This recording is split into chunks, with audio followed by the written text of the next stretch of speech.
મને ખબર નથી, પણ હું શ્યોર કહું, પેલા બેને 2200 આપ્યા હશે કે બાપડા તું 2200 લે, હા, પણ તું તારો શાપ છે ને પાછો ઉઠાવ, નહીં તો મારે ઉપરે વણિયાવાળી બાઈ થવું પડશે. આ ટેન્શનથી કોકના ટ્રેનિયાન ઉપાડીને ચડીશ. રેવા દઉં, તું લઈ જા, હું ગેરંટી આપું છું બેને 2200 આપ્યા હશે. પણ જે તમને ફટાક કરતું NSSE આપ્યા વગર ચીરી નાખ્યું, વગર NSSE ઓપરેટ કરી નાખ્યું. આ બધા તમે ખોપડીઓ ઓછી માનો છો, પણ આપણને લાગે કે નાના માણસને 400 રૂપિયા શું કરવું. હવે આ લીધા ભાઈ, આખા ઉપાડી તમને ઉપર લઈ ગયો ને ચડાવ્યો ને, બહુ સરસ, ઘણું સરસ કામ કર્યું. બાકી આપણે તો કેવું, પોર્ટર પાસે ઘણી વાર વજન ઉચકાવ્યું હોય, પૈસા પૂરા આપ્યા હોય.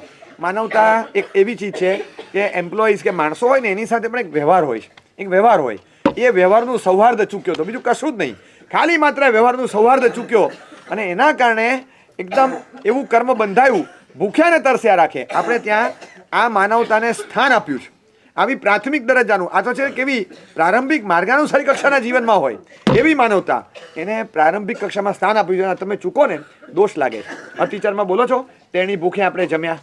આ તેની ભૂખે આપણે જમ્યા એટલે શું? તેના ભૂખે માણસો ભૂખ્યા રહ્યા હોય, પશુઓ રાખ્યા હોય, સમજો પેલા ગાય બળદ રાખતા, પશુઓ ભૂખ્યા રહ્યા હોય, એ ભૂખ્યા રહે ને એનું ભોજન બાકી, અને આપણે જમવા બેસી જઈએ તો આપણને દોષ લાગે.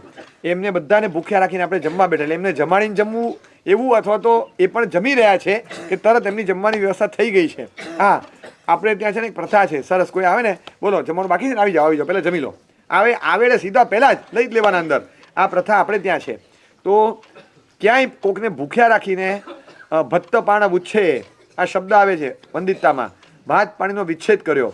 કોઈના ભાત પાણીમાં ક્યારેય અંતરાય ઊભો ના કરાય, ક્યારે પણ નહીં.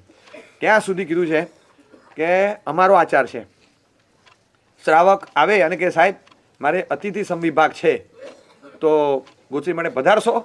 અતિથિ સંવિભાગ એટલે 12મું વ્રત. ખ્યાલ ન હોય તો સમજાવી દઉં એનું સ્વરૂપ.